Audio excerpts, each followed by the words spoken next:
Right, today we are talking to North Swindon Labour MP Will Stone. We've just had a tour of the Houses of Parliament. We're up in his office in the heart of Westminster. And so we're just having an informal chat today, talking about how his first year has been. So, Will, how has your first year in Westminster been? Interesting. It has been a very interesting year. I think there's been some steep learning curves, but yeah, enjoying it so far, and I think we're getting some positive work going. Excellent. One of the things I noticed when we were wandering around Parliament is how you're still kind of awestruck by the building that you're in. Do you still have that kind of flutter as you walk around? Yeah, definitely. It is, in my opinion, one of the greatest buildings on the planet. So if you're not a little bit struck by how grand it is, I think there's something wrong with you. Yeah, so that kind of gives you the impetus of how important your job is. And so, I mean, it's just over 365 days, really. It must have been a huge change for you. How have your family taken it? How's kind of it affected everything around you?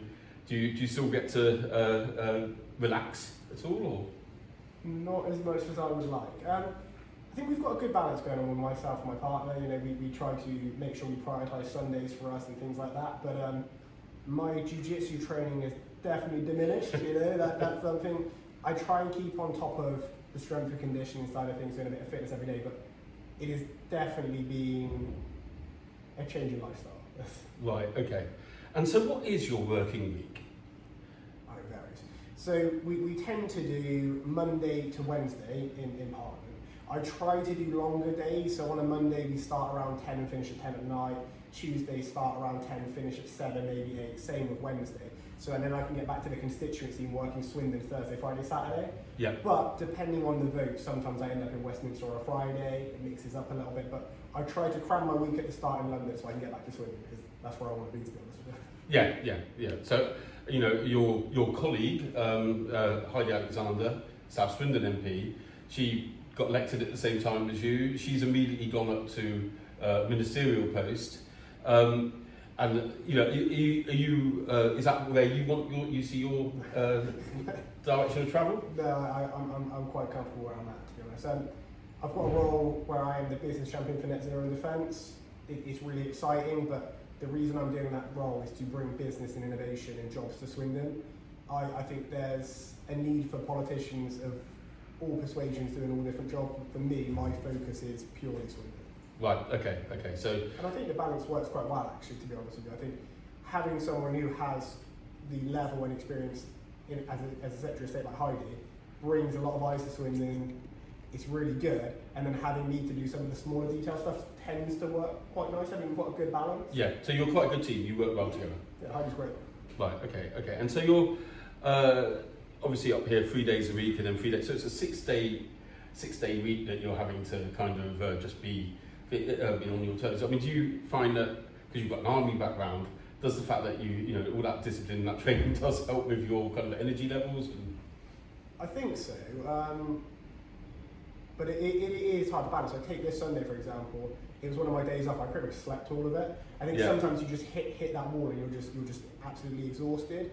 But planning your week, trying to get to bed on time, making sure I'm eating right helps with that sort of energy level side of things. I think having a military background is good, but it's a very interesting job. It's very good.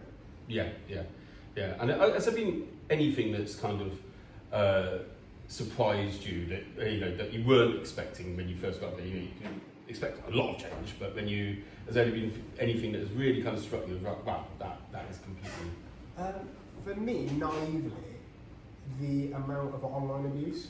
That's like I got it quite a lot as a candidate, but the levels of that have been quite surprising. How I would say fractured our political scene is at the moment. That's been a surprise. The volume of emails as well. Like we're getting 200 to 300 a day. It's an intense job, but it's a cool job. Right. Okay. And you talk about the volume of emails. That is a lot of emails to get through every day. How you obviously have people working for you down in your constituency offices. How many people do you have kind of around you helping you kind of get through everything? So we have 5 working for me, my team. It's quite an interesting thing actually. So as the MP, you kind of get to structure your team how you want. Yeah. So you kind of decide what you want to focus on and what your main aims are. I have Bella, who works in Parliament as my parliamentary researcher, which is incredibly important for debates, discussion, sort of the lobbying side of things. When we get people coming into us, Bella will have the initial conversations. And then I've got four people in Swindon. Tom's my chief of staff, and the rest are caseworkers. So I've got Joe, who's a caseworker and comms officer, Ian, senior caseworker, Eve, caseworker, because I really wanted to focus in on that. Yeah. I think if you've got an efficient team which are focusing on the casework, it allows me to go out and try and do the big ticket stuff here. So that was sort of my focus, but it all varies. Like, we've got Bear, who's just come in the office. I don't know how many staff. You got around 5 staff, right? 6. You're at 6. So he's ahead of me. Right. Okay. Yeah. So you've got more people. So are you? I mean, is it? You know, when you were actually a councillor before, it was just you. Do you find it now kind of quite difficult to manage everyone, to kind of make sure that everyone's doing what they're meant to be doing? Not really. I think I've got a fantastic team. I think I've been pretty lucky with how well they work together. Tom holds it down perfectly, to be honest. Like, Yeah. I have quite a hands-off approach with the team, to be honest with you. Like, they know what they need to be doing, and we just get on with it. We have team meetings and we catch up, but to the most part, like, it is flowing very well in my opinion. Yeah. Okay. Now, obviously, your constituency work is what is most important to you at the moment. What would you say you've done in the first year that particularly you'd like to still draw attention to, but that you've been championing? It's all work in progress, you know. A year is not enough time probably to achieve stuff, but we're making some real headway with employment in Swindon. You know, in my role as a business champion for Net Zero Defence, I have been engaging with hundreds of people from the industry, and we will see high-scale manufacturing come to Swindon. We're still waiting on a few things to line up on that, but we're getting there. Obviously, I've been championing the Panatoni Park to make sure we get jobs there, because as far as I'm concerned, if you can bring high-skilled employment, that will help fix the town. It gives aspiration for the next generation. It links in with education because we have to get the skills from somewhere. And it also brings in much needed business rates for the council. So Yeah. it is a massive catalyst for change. But then on the legislative side of things, I've been pushing for road safety for the Harry Parker bill. Yeah. You know, we Yeah. put forward the 10-minute rule bill. We've also put forward 2 amendments. We've engaged with the Attorney General. We're also putting forward into the Road Traffic Safety Act. So that has been a legislative thing, which I'm really proud of, but we haven't managed to cross the line yet, so there's still a significant amount of pushing that needs to be done. I mean, that one, we've done quite a few stories about the Harry Parker tragedy, really. And, you know, you say that is something that you should be praised for, that you've been championing that cause. Not praised for, it's something I should be doing. Yeah, it's something that you should be doing and everything like that. Do you find that there's, when you get up to national politics, no matter how worthy the cause, there's a lot more kind of manoeuvring and kind of hurdles in your way than you would imagine when you feel like, that's simple, that should, you know, they need to change that to that? Massively. And I think, there needs to be a change in the system, to be quite frank. And I think it is getting better. I really do, but sometimes when you go and talk to the civil service, it's more about why you can't do things, and I'm coming out with an attitude of how do we get there. And there are always going to be limitations to it, like the initial draft of the bill that we put in. Obviously, we spoke to lawyers, we went through the process, but some of that was basically said, well, in a scenario where you've got someone sat in the driver's seat who has a pregnant woman in the passenger seat, the driver who sat in the driver's seat doesn't have a license, they get crashed into by a drugged up driver, are they liable for the death of the woman in the passenger seat or the child? So there's so many different layers to it, but I'm always interested in working on how we can achieve things, and the departments have been very supportive, but it's just about getting it right and putting consistent pressure on the government. Because we do need change. Like what happened was wrong. As I've always said, it's not the fault of the CPS or the police. They operate to the system which we are in, but that means there's a loophole. We've got to change. Yeah, they have to operate within their guidelines, and it is difficult. I mean, what other things? I mean, we did have a conversation before this. You were talking about Swindon, and you mentioned Panatoni earlier. What would you say are the biggest kind of issues for Swindon, and the kind of biggest things that we can look forward to in Swindon, like the vision, the heart of Swindon vision, and things like that? So it depends when you go into what the issues Yeah. are. But like I say, I'm putting a lot of my eggs in the basket of employment. Yeah. You know, I really am. I think if I can be the first MP, as far as I'm aware of, in the last 20 years to bring advanced manufacturing into the town, like we haven't seen that since Honda, I don't think. I think that would be phenomenal. I think that's something we can all get behind. You know, my vision for Swindon is creating a defence cluster which is providing security for the nation. I think that's fantastic. You know, we've got some of our roots with Supermarine and stuff like that, where we used to produce planes back in the day. I think we've seen along the lines, we were a railway town, we've been a manufacturing town, like we've kind of lost our identity after Brexit. So if I can bring that back, I think that'd be phenomenal. But going across Swindon, if we look at different areas, for example, like if we're talking about Priory Vale, St Andrews, those areas, leasehold and leasehold reform is the issue. That is the ticket, and that is something which is broken. I have a lot of meetings with Matt Pennycook. I think he gets a little bit frustrated with me at times, but if we can fix leasehold, that will save people lots of money because it is broken. You know, if we look at Penn Hill, obviously we've got this Trailblazer scheme which is going to be £20 million coming into it. Just getting the basics right. You know, like Penn Hill has been neglected by Labour and Conservative governments over the past 20 years. You know, it's kind of been in that perfect storm where Labour thought it was too safe to lose and Conservatives didn't want to worry about it, so it got left behind. That £20 million can really make a difference to Penn Hill. You know, it can fix with some of the antisocial behaviour project problems with community projects, just sorting out pavements and potholes. You know, there are so many things, and if we look at Rob Roncini, whatever ward I live in, you're probably going to talk about this at some point, but getting your Oasis reopened, I know that's more of a local thing, but that is something that comes up on the doors. Sorting out the town centre, having aspiration, there's so many different elements to this, but there's not one simple thing. But for me, my aim and what I hope people judge me on is if I can bring that high school employment to Swindon. Oh, fantastic.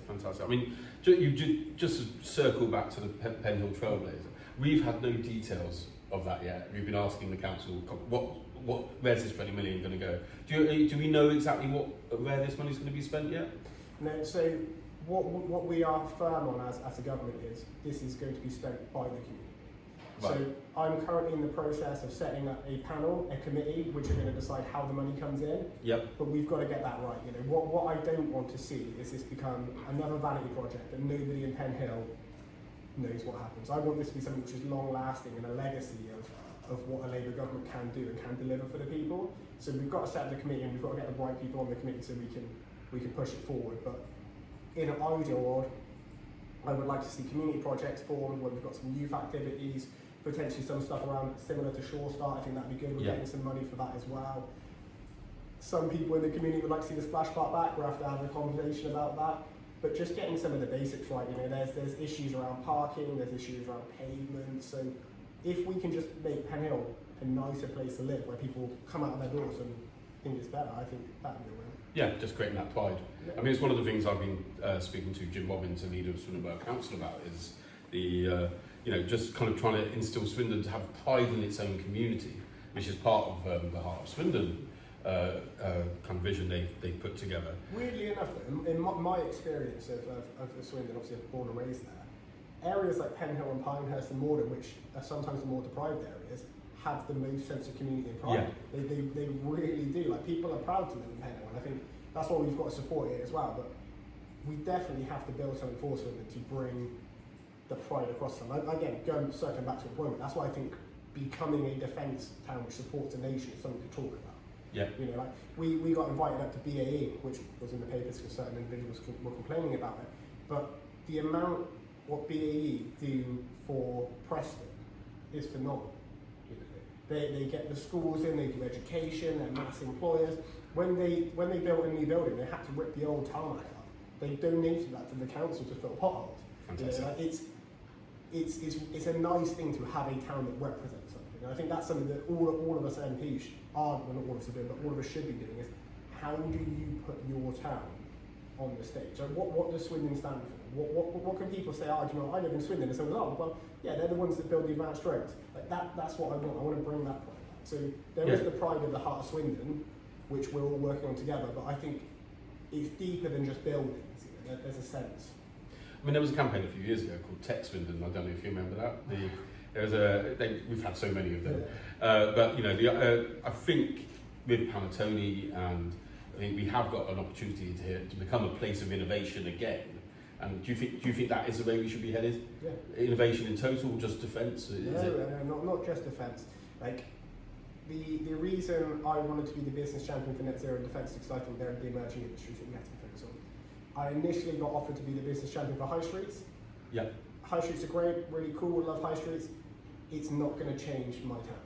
Whereas getting in these billion-dollar companies, I can't name them on camera now, but hopefully you'll see some by the end of the year, but getting in these large-scale companies will change Swindon.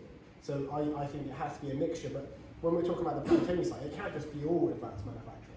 Some of it, like I did it in one of my articles, I want to have 3 tiers of employment. So you'll have some basic logistic employment, because that is needed, people don't like it, but we need it. It's necessary, yeah. You have mid-tier, I'm hoping on some companies like Vistry to come in, so we've got some woodwork, carpentry sort of thing, of building modular houses, then advanced tech. Because with that way, you can cover all the bases. Yeah. Because we've got to be realistic, like everybody can aspire to be for greatness, but greatness is different for everybody as well. You know, some people, what they want to do in life is different to other people. So we need to be able to cater for everybody. Yeah, yeah. I mean, one of the other big issues in Swindon is housing. There is a housing crisis.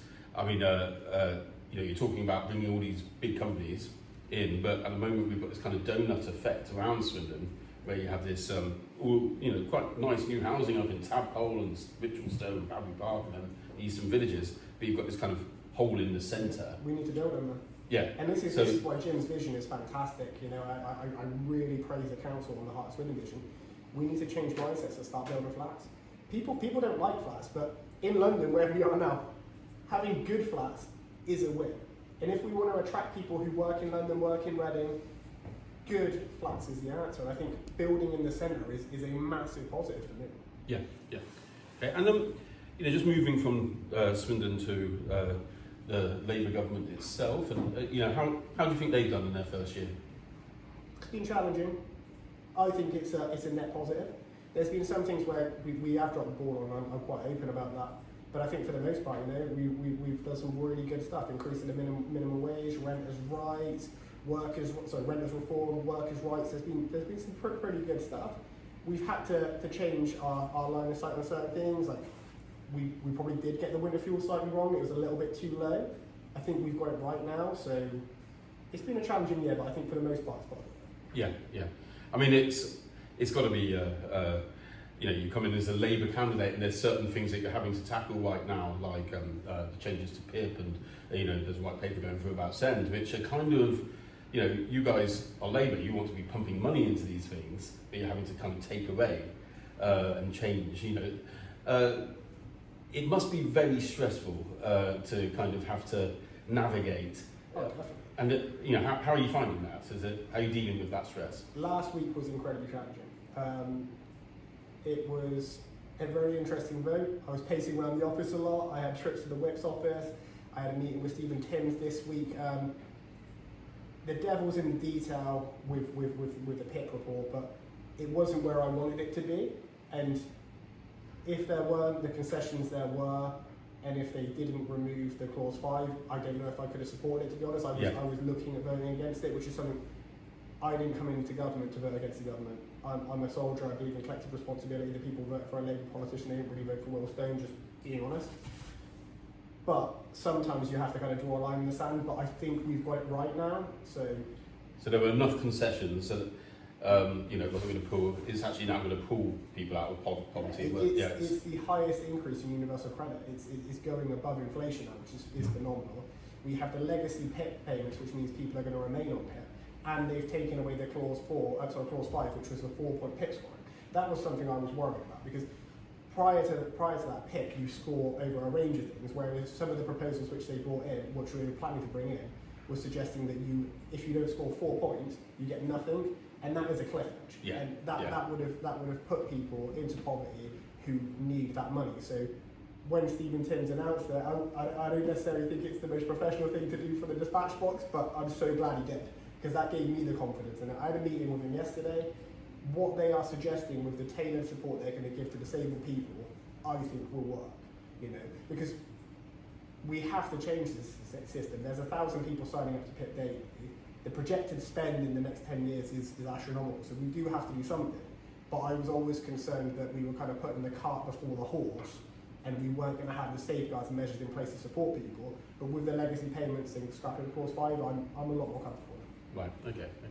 I mean, because one of the big criticisms has been over the last couple of weeks. There's been lots of stories about their Labour's first year in power and stuff like that. Is their identity that they haven't really managed to communicate across exactly what they're standing for on our direction of travel. How do you feel? What do you feel the direction of travel is for the current Labour government? Sounds like a bit growth. I think our growth boosting the economy so we can support people is what we're doing. Comms haven't been great. They haven't. And this is when we get back to things I've been surprised about. I've been surprised with how the media treats some people and how the media treats other people, because I see on a daily basis what is going on here, and there's a lot of hard work. So I had a meeting with Stephen Kinnock, and he was saying, I'm really sorry I haven't been out doing the media rounds, but I've just been working 7-day weeks. So I think part of being a serious government is getting on, dealing with the little things to make it right, like fixing the foundations, not just setting sound bites. We probably do need to address our comms issue. We probably do need to have someone who's dedicated coming out to comms, which isn't an MP. But what I see on a daily basis is MPs working really hard for their constituents. So hopefully people will see the difference, because we had 14 years of Conservatives announcing things, doing the media, but the delivery wasn't there. As far as I'm concerned, it's like grow the economy, deliver for the people is what our focus should be. Okay, and it's obviously, this country has got, in the main, a right-wing press who are constantly. You talked about the divisiveness of the trolls that you get, and it's like, I mean, is there anything we can do to make politics in this country less divisive, to make it so that we're not at each other's throats all the time? I think education, but we also have a responsibility as MPs as well. Like, I have friends that are Conservatives, I have friends that are Liberal Democrats. I don't really know any of the Greens, if I'm being honest. I don't know if that says more about them or me. But it's not as divisive at the top as people imagine. So I think coming out and having conversations, like, I go out and knock on doors every single week. I speak to my people, I love it. Like, I talk to people that start conversations hating me or hating Labour. We can still be friends at it just because we disagree. And I think the political environment has become so toxic, but it's important to be able to have these intelligent conversations whether you agree with someone or not. Like, telling someone they're wrong and why you think they're wrong is okay. Screaming and shouting at people, probably not so much. So I think we need more education in schools, but us as leaders need to be engaging more, because we don't hate the Conservatives. Yeah. Like, I'm probably not going to go and hang out with all of them, but like they're just people at the end of the day. Like, I'm on the backbench business select committee. I sit on there with Bob Blackman. We have a bit of banter. He's all right. Do you know what I mean? Yeah. They're just people, and I think that's what we kind of need to get past. And sometimes it's the supporters at the lower end, which are very tribal. Like, I know I was tribal when I first got involved in politics. I think the more you see, the less tribal, and the more people you meet, the better it is. So just engagement and leadership from us at the top. Yeah. I mean, do you think there needs to be more to control kind of misinformation and that kind of element on social, on social media, controlling the social media companies? I think there's a fine line between government control and I think people get incredibly worried about that. But there probably should be more regulation around this information, because it becomes dangerous. Yeah. We've seen MPs have been murdered. So Bay was Southend, I see at Rochford. Obviously, next door was there was a murder, and it is very real for us. Like, I don't feel it's in everyone's periphery of what is happening, but the environment has become incredibly hostile to MPs. So and that is to the most part through the online narrative which has been driven. Yeah. And so, as you say, that's about education and just keep planning on doing good work and improving the comms so that you're getting your messaging across. Okay. And so it's been a year, it's been a time of reflection. Do you feel there's, have you got any big things that you're kind of looking to do for the next 12 months? Is there anything that is your particular ambition or particular goal? I keep harping on about it, but just focusing on the employment of the town. Like I say, in the next 12 months we will see more jobs in Swindon. I would like to tie some of that in with the college, so the people that are coming to Swindon, the employers, have the confidence that we can invest in the next generation. Yeah. But jobs, education, that is paramount for success. supporting the council in their vision, making sure we get this Trailblazer scheme from Pennell up and running properly, so that people start to see the difference. But that's what I'm focusing on. All right, excellent. Well, thank you very much for seeing me today. That's all right. That's been fantastic. Thank you. Is that all right? Yeah, that's perfect. Can move the flag.